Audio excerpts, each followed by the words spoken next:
There were ants in the cake. I remember that part more than the proposal itself. Tiny black dots crawling between the layers of vanilla and strawberry, making tunnels through the frosting like they had RSVP'd to the party too. Everyone else was screaming, or whispering, or pretending they didn't see what just happened. But me? I just kept eating. It was my nephew's birthday. Or maybe my sister's dog's birthday. I honestly don't remember anymore. All I know is that I was holding a ring, and Fiona was holding my soul between her fingers like it was a used napkin. You'd think the sound of someone rejecting your proposal in front of your entire bloodline would be the memory that haunts you. But no, it's the ants. The slow, sticky crunch of sugar and shame. Because even after she said it, I can't marry a man like you. A man with no spine, no vision, a man who clings. Even after she tossed the ring into the punch bowl like it was a joke prize from a cereal box. Even after she turned around and kissed someone else, right there, with my mom watching from behind the grill. I didn't leave. I stayed. I cleaned up. I even said thank you to the neighbor who brought the fruit tray. You want to know the worst part? I blamed myself. I actually believed I deserved it. That maybe if I had gotten a better job, or better shoes, or if I had stopped talking about my dreams of opening a puzzle cafe. But no, I've been peeling this thing back piece by piece. And it's not just about me. Fiona had plans, and I was never part of them. I was just the decoy. And the man she left with? That part is going to mess with your head. Because it wasn't random. It was rehearsed. And I have the proof.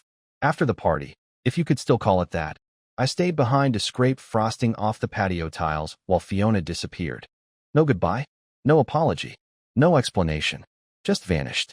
She left behind her cardigan, her lipstick on the plastic cup, and a trail of whispers I could hear, but not quite make out. People avoided eye contact with me. Even my mom kept busy stacking chairs, pretending her eyes weren't red. I didn't blame them. Who wants to look at a man who just got gutted in front of a bunch of paper lanterns and folding tables? When I got home that night, I thought I'd find her there. Fiona, sitting on the edge of the bed, twisting her fingers, maybe crying, something. But the place was empty. I mean it, hauntingly empty. Her clothes were gone. The plants she insisted we buy? Gone. The incense sticks, her yoga mat, her ridiculous collection of handmade mugs, all gone. But not just gone. Erased. Like she had rehearsed her escape. But she forgot one thing. Her cat. Stupid little creature named Lenny Kravitz. Black and fluffy, and always knocking things off counters. He sat in the middle of the hallway, just staring at me like I was the intruder now. I barely slept that night. I kept replaying her voice in my head. How calm she sounded when she humiliated me. It wasn't anger. It was performance. Like it had been scripted. The next morning, I got a message. Not from Fiona. From my neighbor. It was a photo. At first, I didn't get it. Just a blurry shot of my backyard taken through a window. But then I zoomed in. And I saw it. Someone standing on my deck at night. Not me. Not Fiona. And not a stranger either. It was Braden. My coworker. The guy I always gave rides to when his car was in the shop. The guy who borrowed my Wi-Fi password once and never logged out. The guy Fiona said was too immature and not her type at all. There he was, holding my spare key. I felt cold. Sick. Humiliated all over again. But I couldn't call anyone. I couldn't scream. I couldn't even cry. I just sat there, staring at that photo, thinking, how long? How long had he been coming around? How long had I been the fool in my own home? It got worse. So much worse. Because when I checked the smart thermostat history, don't laugh, I'm that guy. I saw patterns. Middle of the night temperature spikes. Activity when I was supposed to be the only one home. They weren't just visiting. He was staying over. While I worked double shifts. While I skipped meals to save for that ring. While I told everyone she was the one. They were playing house behind my back. But the real question wasn't when it started. It was why. And the answer? It wasn't love. It wasn't sex. It was something much colder. And it has everything to do with what I found in my sock drawer 2 days later. I hadn't opened that drawer in weeks. I usually keep my socks in a laundry basket by the door because, well, I'm lazy and nobody ever really cared. Fiona used to joke about how I stored my wardrobe like a raccoon hoards garbage. I laughed then. Now it stung. The drawer was stiff, like it hadn't been opened in a while. I only opened it because Lenny Kravitz, the cat, kept pawing at it like there was a mouse inside. But there wasn't a mouse. There was a folded receipt. Not a crumpled gas station one. This was clean, precise, and flat. almost like it had been placed there on purpose. It was dated 6 weeks earlier. A boutique hotel 2 towns over. Room 211. 2 nights. King suite. Bottle of red. Breakfast in bed. 2 guests. My heart stuttered. The name on the reservation wasn't Fiona's. It was Braden's. And the address for billing? My apartment. I read it 3 times, hoping I was misunderstanding it. But no. There it was, my home address. My card number, partially obscured. My full name listed under guest 2. They had used my info. My money. I remember laughing. That's the part that made me feel insane. I actually laughed. A weird, broken laugh that came out of my chest like a cough. That night, I didn't sleep. I sat on the edge of the bed Fiona used to sleep in, the one she picked out after accidentally breaking my old one. I thought about all the times she asked for my card just to grab groceries, and how I never questioned it. All the times she told me I was too controlling when I asked about her weekend shifts. All the migraines I ignored because I thought they came from stress, not betrayal. I wasn't angry. I was hollow. Because betrayal is one thing. But theft? That's not impulsive. That's planned. By morning, I was pacing, not thinking clearly. I called the hotel. I pretended to be Braden. Said I left something in the room. They said they'd check with housekeeping. I said, "Do you have a photo ID on file for the reservation?" And they said yes. They described the ID on record. It wasn't Braden's. It was Fiona's. She had booked the room using my card, under his name, with her face. I don't know what game they were playing. I don't know if they were trying to frame me or rob me or just see how much they could get away with before I cracked.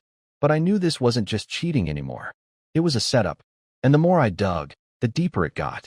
Because when I checked my credit card portal online, something I hadn't done in over a month, I found charges I didn't recognize. Dozens. Nail salons. Online orders. Subscriptions I never signed up for. One recurring charge to a company I'd never heard of. And that company? It wasn't just fake. It was registered to Fiona's sister. There's more. So much more. But the worst of it didn't come from a receipt or a bank charge or a night in a hotel. It came from an envelope that arrived 3 days later. No return address. No note inside. Just a photo. A photo that made me question everything. Not just Fiona and Braden, but my own sanity. I almost threw the envelope away. It looked like junk mail, plain, off-white, slightly crumpled at the edges. No return address. No stamp. Just my name. Not even the full name. Just Lowell in messy block letters, like a child had written it in anger. I opened it with the same numbness I had been walking around with for days. By that point, I was more ghost than man, drifting from room to room, eating crackers over the sink, flinching every time my phone vibrated. Inside was a single photograph. No note. No context. Just a photo. I stared at it for a full minute before I realized what I was looking at. It was me, lying in bed, eyes closed, sleeping. My arm was tucked under the pillow the way it always is, my mouth slightly open. And the worst part? I was wearing the same shirt I still had on when I opened the envelope. The photo was taken recently. Maybe last night. Maybe this morning. Maybe while I was still dreaming that Fiona would text me, apologize, undo everything. It wasn't a selfie. The angle was too high. Someone had stood over me, stood in my room, and taken it from just a few feet away. I dropped the photo like it burned. My legs buckled. I sat on the floor, pressing my palms to my temples. My brain was racing, screaming, spinning. Who? I locked every door. Checked every window. Even the vents. My apartment is small. There are no crawl spaces. No hidden corners. But someone had been inside. Recently. I couldn't breathe. Then I noticed something else. On the back of the photo, in tiny handwriting, the kind you'd miss if you weren't shaking with panic, were 4 words. You still don't see. That's all. No signature. No threat. No explanation. Just that. I didn't know what it meant. I still don't, not fully. But I remembered something. My door lock. 2 months ago, Fiona insisted we switch to a digital keypad. She said she was tired of losing keys. I let her install it. She picked the code. She never gave it back. I changed it immediately. Reset every password. Covered the webcam on my laptop. Moved the cat's litter box to the door just to see if it would be disturbed. That night, I didn't sleep. I sat up with a baseball bat and a flashlight and a stomach full of dread. But no one came. And I started to wonder, was this still about revenge? Or was it something deeper? A game? A test? Was Fiona even acting alone? Because the next day, someone else texted me. A number I didn't recognize. Just 3 words. You're getting closer. No name. No context. Just that. I replied, "Who is this?" Nothing. I tried to call. Disconnected. I felt like I was losing my mind. But then I remembered something I hadn't checked yet. Something so obvious, so stupid, that it made me feel like an idiot for forgetting. The security camera across the hall. The one my neighbor installed after his motorcycle got stolen. I went over. I knocked. And what I saw on his footage, it wasn't just shocking. It was impossible. What I saw on that video proved that someone had been in my apartment that night. But it wasn't a stranger. It was someone who shouldn't exist at all. I used to think people who talked about glitches in the Matrix were just bored or broken. That kind of talk always felt like a way to avoid the uglier truth. That people lie. That betrayal is real. That sometimes the monster under your bed is someone you kissed goodnight. But when my neighbor Gary finally pulled up the security camera feed, I understood why people crack. Why they spiral. Why they don't come back the same. His camera isn't fancy. Cheap motion detect, slightly tilted, foggy from sun exposure. But it works. It covers the entire hallway between our 2 apartment doors. There's no blind spot. We scrolled back to the night before the photo showed up. 2:42 a.m. Gary groaned. Who the hell is walking around at this hour? It was me. At least, it looked like me. Same flannel pajama pants. Same hoodie with the bleach stain on the sleeve. Same limp on the left side from an old knee injury. I walked up to my apartment door like I belonged there. But I never left the house that night. I was inside. Asleep. Or I thought I was. Gary didn't say anything. He just looked at me, waiting for an explanation. I didn't have one. We kept watching. This version of me stood in front of the keypad. He entered the old code. The one Fiona set. It still worked at the time. I hadn't changed it yet. The door opened. He stepped in. He never came out. Not on camera, anyway. I felt like I was watching my own ghost. My own clone. My own stalker. I asked Gary for a copy of the footage. He gave me the drive without asking why. Maybe he could see how pale I was. Or maybe he didn't want to know. I went back to my apartment, locked the door 3 times, and just sat there, listening to the walls breathe. I had to know what happened inside during those hours. I turned over every pillow, checked every drawer, crawled under the bed with a flashlight. Everything looked untouched.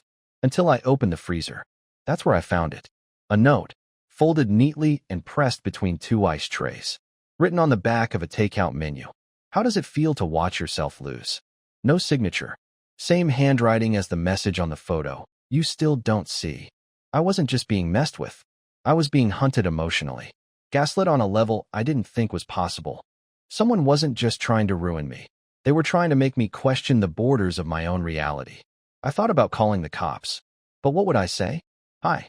Yes, someone who looks exactly like me broke into my apartment using my code and left a note in my freezer. Also, I got a picture of myself sleeping. Yeah. No. But there was one person who might actually believe me. And I hated myself for even considering it. Fiona's sister, Molly. The same woman whose name was tied to the fake business draining my bank account. The same one who always looked at me like I was a bug she wasn't sure she wanted to squash. But Molly once told me, drunk on New Year's, half crying, that Fiona had done something like this before. That she had a talent for dismantling people and making it look like an accident. I never asked her what she meant. I was too in love, too proud, too stupid. But I was ready to ask now. So I called her. And when she picked up, she didn't even say hello. She just said, I was wondering when you'd figure it out. What Molly told me next unraveled everything I thought I knew about Fiona. About Braden. About myself. I hadn't spoken to Molly in months. Last time I saw her was Fiona's birthday. She'd shown up 2 hours late, drunk off sangria, and told me I looked like someone who cries during commercials. She wasn't wrong. But I remembered her eyes that night. They were scared of something. I just didn't realize it wasn't me. It was her sister. When she picked up my call, I didn't even get a greeting. Just those 7 words. I was wondering when you'd figure it out. I didn't know what to say, so I just sat there breathing into the speaker like an idiot. Molly didn't wait. Did you find the cameras yet? What? No? Then you're not done yet. Keep looking. My stomach dropped. I asked her what she meant. She paused. I could hear wind in the background. Maybe she was outside, pacing. She always paced when she lied. But now, her voice sounded like she'd been waiting to let this rot out of her mouth for years. She did this before, Lowell.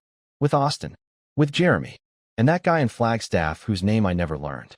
She latches onto sad men. Men like you. Lonely, slow-talking, low-confidence types who fall hard and don't ask questions. I stayed quiet. She moves in fast. Says all the right things. Gets access. Credit cards, passwords, house keys. And then she starts collecting. Collecting what? I asked, barely above a whisper. Material. Dirt. Habits. How you walk. What you eat. Where you keep your spare keys. What time you fall asleep.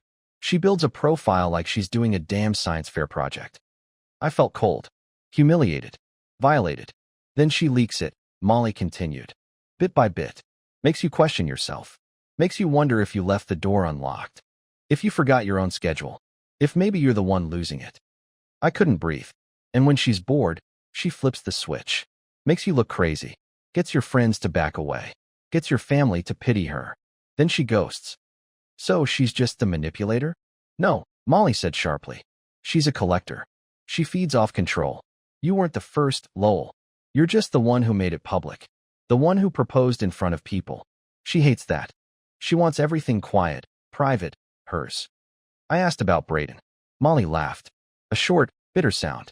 Braden was never the point. He's filler. A mirror. She uses him to make you feel replaceable. You should see how many Bradens there have been. She's probably already lined up the next one. My hands were shaking. I didn't know what to believe. Then Molly said something that I swear shifted the air around me. You think the break-in was about stealing something? Wasn't it? No, Lowell. It wasn't about stealing. It was about planting. The room tilted. Go check your closet, she said. Bottom drawer. Right side. I didn't want to, but I had to. She stayed on the line. I walked slowly, barefoot, the old hardwood creaking beneath me. I knelt, opened the drawer. Sweaters. Scarves. My old birthday card stash. I pushed them aside. And there it was. A burner phone. One I'd never seen before. My name was scrawled on a yellow sticky note taped to the back. Lowell. Private. Like it was a file in some psychological experiment. I turned it on. No password. Just a wallpaper of a stormy sky. One missed message notification. I opened it. A photo. Blurry. Taken from across a parking lot. Fiona. With another man. Not Braden. Someone older, in a suit, holding a briefcase. Caption. Target confirmed. Proceed as discussed. My blood turned to ice. Target? What target? Was it about me? Or was it someone else? And then it clicked. What if I wasn't just a test? What if I was part of something bigger? Something Fiona didn't do alone? I didn't touch the burner phone for a full day. I left it turned off in a drawer next to my old tax returns and a dusty stress ball shaped like a brain. Every time I walked by, I felt it watching me, as if the little plastic rectangle knew things I wasn't ready to know. But I couldn't leave it alone. Not after what Molly said. Not after that message. Target confirmed. Proceed as discussed. Who the hell was the target? Me? Someone else? Was Fiona involved in something bigger? Some weird blackmail ring? An identity scam? A cult? Or was this just her way of turning the knife slower? By the second night, I caved. I sat down at my kitchen table, turned the phone back on, and started going through everything. There were no apps. No contacts. No call history. Just a gallery of blurred, shaky photos. All taken from odd angles. Always from a distance. Some were of me. Sleeping. Walking to work. Leaving the pharmacy. Standing at the bus stop picking my nose like an idiot. But others were of people I didn't recognize. Men in suits. Women in sunglasses. An old man feeding pigeons. A teenage girl sitting outside a clinic. All of them labeled with names I didn't know, dates, and something else, single letters, C, T, B, D. I wrote them down. Tried to make sense of it. No patterns. No logic. Until I got to the last photo in the gallery. It was a picture of Fiona, but not like I'd ever seen her before. She was sitting in what looked like a motel room. Not one of those stylish ones with fake vintage decor. This was cheap. Beige walls. Brown carpet. A vending machine in the background. Her face was bare. No makeup. No earrings. Her hair pulled back in a way she always said made her look too harsh. She didn't know she was being photographed. Her back was slightly turned. She was hunched over, writing something on a yellow notepad, and taped to the wall above her. A grid. A literal grid. With names, dates, arrows, pins. At the center of it, in red marker, underlined twice. Lowell. I stared at that name for a long time. My name, centered like I was the axis of whatever the hell this was. I zoomed in. Some of the other names I recognized. Braden, Molly, my old landlord, my boss at the college, my mother. Every one of them was connected to me. Drawn lines, arrows, scribbles I couldn't make out. Fiona had mapped my entire life like she was preparing a presentation. But why? And then I saw it. A tiny scrap of paper taped next to my name. A handwritten note. Blurry, but legible. Final phase. Trigger event needed. Public. Emotional. Force retreat. Confirm breakdown. That's when I stood up. Actually stood up from the table and backed away like the phone was on fire. Trigger event. Public. Emotional. The proposal. The ring. The party. The humiliation. She didn't reject me in a moment of honesty. She didn't freak out or get cold feet. She planned it. Every single second. It was the final piece of something I still didn't fully understand. But I knew one thing. She wanted me to break down. To collapse in front of people. To disappear afterward, maybe. To retreat. But why? For what? I went back to the phone. The notepad Fiona had been writing on. I could just make out the top line. It was an address. Somewhere just outside the city. I copied it. Plugged it into Google Maps. A motel. Real. Still in business. And according to the listing, room 18, the one visible in the photo, was currently vacant. I knew I had to go. I didn't know what I was expecting. A cult. A hidden camera. A man in a ski mask holding a clipboard. But what I found in that motel room, it changed everything. Not just the way I saw Fiona, but the way I saw my entire life. The motel was easy to miss. Just a long, sagging row of rooms with faded green doors and half-lit numbers. Room 18 was at the end, behind a dying hedge and a busted vending machine that hummed like it was in pain. I didn't check in. I didn't knock. The door was already cracked open like it had been waiting for me. Inside, everything was exactly like the photo. Beige walls, brown carpet, that same sense of airless stillness. But what stopped me cold was the wall. It was real. The grid. The names. The photos. The color-coded notes. And in the center, again, underlined twice, my name. Lowell. She had drawn a life-sized blueprint of my world. Where I ate. Who I trusted. Who I avoided. It was detailed in a way that made me want to cry and throw up at the same time. She knew things about me I didn't know I had told her. Childhood fears. Sleep patterns. Favorite lies I told myself. And yet, as I stood there shaking, something clicked. She didn't do all this because she hated me. She did it because she wanted to become me. To own me. To rewrite me. This wasn't about money. Or sex. Or even power. This was about control. But control only works if the person on the other end stays silent. So I didn't. I took a deep breath, stepped forward, and tore the first page off the wall. Then the second. Then the third. I ripped through the web of my own life piece by piece, and with every crumpled photo, I felt a little bit more of myself returning. By the time I finished, I was sitting on the motel bed surrounded by piles of paper and thumbtacks. I didn't feel lost anymore. I felt free. When I left, I didn't tell anyone. Not the manager. Not the cops. Not Molly. I walked outside, breathed in the late spring air, and got in my car. Drove straight to my apartment. And when I got home, I did something I hadn't done in weeks. I opened the windows. I cleaned the place. I tossed out everything Fiona ever touched, even the mugs I secretly liked. I took down the old curtains and let the light in. I bought real food. I fed Lenny Kravitz the good stuff. I stopped listening to sad playlists and started fixing things. My leaky faucet, my resume, my spine. Weeks passed. No more notes. No more messages. Fiona vanished. But I stayed. I rebuilt my life from the burnt ends of that story. And somewhere along the way, I realized something I never expected. She didn't destroy me. She revealed me. For the first time, I saw who I was without the performance, the begging, the fear. I was quiet, yes. I was soft. But I wasn't weak. And I wasn't a nobody. Not anymore.